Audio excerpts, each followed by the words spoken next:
Alejandro Montenegro crescera acreditando que nada no mundo estava fora do seu alcance. Acostumado ao luxo desde cedo, carregava nos gestos a arrogância de quem sempre teve poder e influência à disposição. Sua reputação de sedutor era conhecida em toda a alta sociedade portenha. Roupas impecáveis, discursos envolventes e mulheres que pareciam saídas de editoriais de moda acompanhavam-no por onde passava. Para ele, a beleza feminina não era questão de sentimento, mas de padrão. Apenas as mais altas, magras e sofisticadas lhe chamavam a atenção. Em uma noite reluzente em Buenos Aires, no interior de um salão iluminado por lustres de cristal e taças de champanhe tilintando, Alejandro desfrutava dos olhares de admiração ao seu redor. Foi nesse ambiente de vaidade e ostentação que reencontrou Santiago Villarreal, amigo de longa data e parceiro de inúmeras aventuras. Santiago, conhecido por seu humor ácido e espírito provocador, lançou-lhe um olhar enigmático e abriu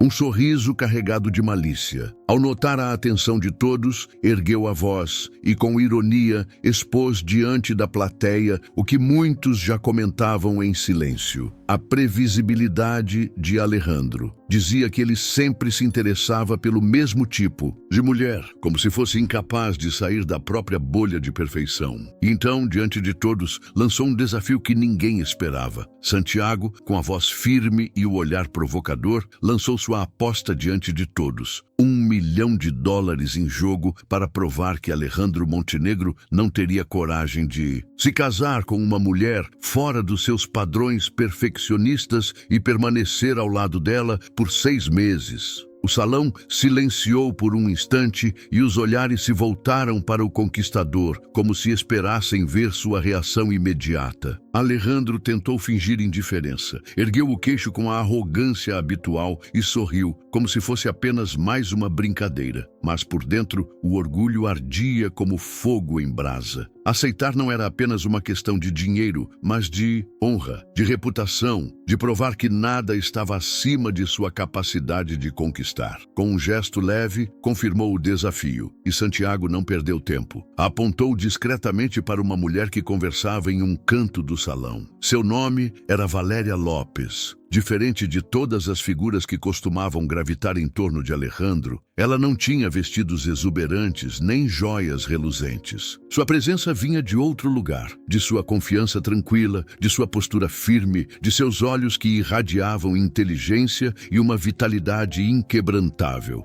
Havia algo magnético em sua autenticidade, algo que contrastava brutalmente com o mundo artificial que cercava Alejandro. E para completar, era evidente que não estava nem um pouco impressionada com os olhares, o luxo e a ostentação ao redor. Naquela noite, Alejandro percebeu que pela primeira vez havia sido colocado diante de um desafio que não poderia ser vencido apenas com charme ou dinheiro. Determinado a não recuar, organizou o primeiro encontro em um dos restaurantes mais luxuosos de Puerto Madero, de frente para o Rio Iluminado, um local que, em sua mente, era garantia de sucesso. Acreditava que o cenário, o vinho caro e a sofisticação seriam suficientes para abrir qualquer porta, mas quando Valéria entrou no salão, a expectativa desmoronou. Vestida de forma simples, mas elegante, caminhava com serenidade, como quem não precisava provar nada a ninguém. Sentou-se diante dele sem cerimônia, observando-o com um olhar direto que parecia atravessar suas máscaras. Alejandro tentou usar as armas de sempre, sorrisos calculados, elogios prontos, gestos de cavalheirismo ensaiados. Valéria, no entanto, respondeu com ironia sutil e uma tranquilidade desarmante, como quem já tinha visto aquele espetáculo antes e não se impressionava com nada. Pela primeira vez, Alejandro sentiu que não era ele quem controlava o rumo da situação. Poucos dias depois, o improvável se tornou oficial. Em um tribunal pequeno, discreto e vazio, sem convidados, música ou festa, eles se casaram. O juiz parecia apressado em terminar logo a cerimônia, e os dois repetiram as palavras protocolares de maneira quase mecânica. Para Alejandro, aquilo era apenas o primeiro passo de um jogo que acreditava estar sob seu domínio. Tinha certeza de que conseguiria dobrar a vontade de Valéria com a mesma fórmula de sempre: luxo, presentes e promessas de um estilo de vida exclusivo. Vieram então as joias caras, roupas de grife, convites para viagens exóticas. Mas Valéria recusou cada um desses gestos com serenidade e firmeza, devolvendo as caixas e dispensando os convites com um sorriso calmo, como quem queria deixar claro que seu valor não se media por etiquetas ou cifras. Quanto mais Alejandro tentava impressioná-la, mais percebia que estava diante de alguém imune ao poder que sempre usara como arma.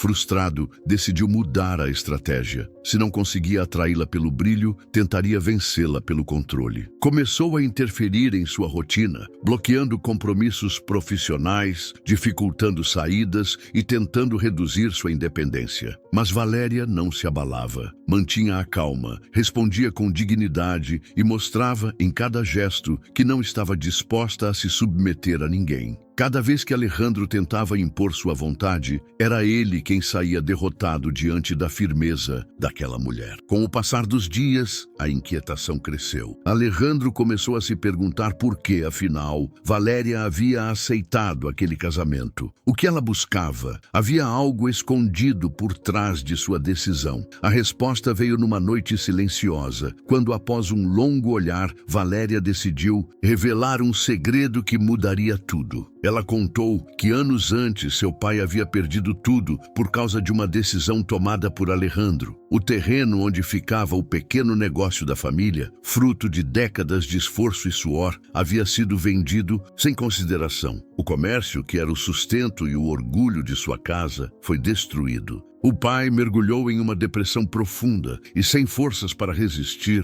não sobreviveu. Pouco tempo depois, sua mãe, consumida pela dor da perda, também partiu. Valéria fez uma pausa, sua voz embargada pela emoção. Com lágrimas contidas, revelou o golpe final. Em meio ao luto devastador, perdeu o bebê que esperava, o último fio de esperança que poderia manter viva. Naquele instante, olhando fixamente nos olhos de Alejandro, declarou com uma dureza fria que ele havia destruído tudo o que ela mais amava. Alejandro ficou sem chão. Pela primeira vez em sua vida, não havia charme, dinheiro ou poder que pudesse reverter a realidade diante dele. O conquistador arrogante, que acreditava controlar o mundo, se viu reduzido a um homem comum, esmagado pela consequência de suas próprias escolhas. Alejandro desmoronou como nunca havia acontecido antes. A arrogância, que sustentara por tantos anos, se dissolveu em poucos instantes diante da revelação de Valéria. Sentia como se cada palavra dela fosse um peso esmagando sua consciência, um golpe certeiro que desmontava a imagem de invencível que sempre cultivara. Pela primeira vez, não havia plateia, aplausos ou conquistas para mascarar o vazio que carregava. Estava de joelhos, não apenas diante da dor que causara, mas também diante de si mesmo, confrontado com a realidade de quem havia se tornado. Consumido pela culpa, decidiu que não poderia continuar sendo o mesmo homem. Usaria o único recurso que ainda possuía em abundância, sua fortuna, mas desta vez não para ostentar ou controlar, e sim para tentar reparar o que havia destruído. Fundou uma organização dedicada a apoiar pequenos comerciantes, pessoas que, como o pai de Valéria, lutavam todos os dias para sobreviver em meio a dificuldades impostas por um sistema desigual. Não se limitou a assinar cheques ou a delegar funções. Fazia questão de visitar pessoalmente os estabelecimentos, apertar mãos, ouvir histórias, olhar nos olhos daqueles que precisavam de ajuda. Queria sentir de perto o peso das vidas que agora tentava sustentar.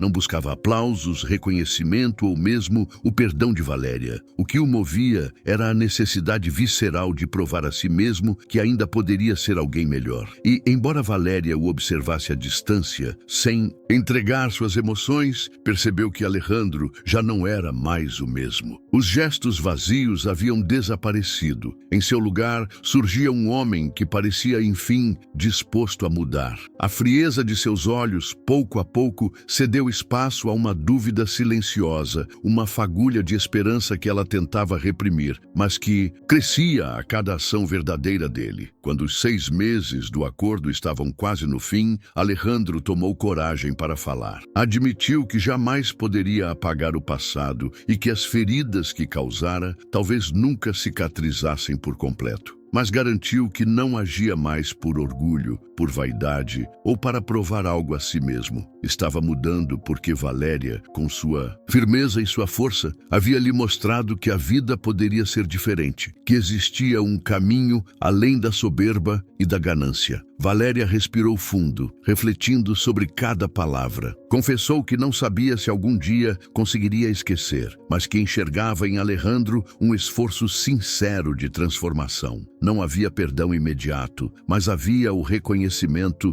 de que ele estava lutando contra seus próprios demônios. Então, algo inesperado aconteceu. No fim do contrato, quando todos esperavam a separação definitiva, os dois decidiram seguir em frente juntos. Não mais por apostas, provocações ou contratos. Desta vez, escolheram o recomeço genuíno, construído sobre verdades e não sobre aparências. O casamento que se seguiu foi discreto, sem ostentação, celebrado apenas com pessoas próximas que realmente importavam. Meses depois, a vida lhes trouxe uma notícia que mudaria tudo. Valéria estava grávida de gêmeos. Alejandro, que outrora acreditara que o mundo podia ser comprado, experimentou uma emoção avassaladora ao ouvir aquelas palavras. Chorou, riu, sentiu-se vivo de uma forma inédita. Já não era o mesmo homem de antes. Naquele instante, compreendeu que o verdadeiro valor da vida não se media em cifras, nem em joias, nem em luxos. Estava no calor de uma família, no afeto sincero e na possibilidade de recomeçar mesmo após tantos erros. O homem que um dia se orgulhara de ser um conquistador arrogante descobriu que sua maior vitória não era dominar os outros, mas aprender a transformar a si mesmo.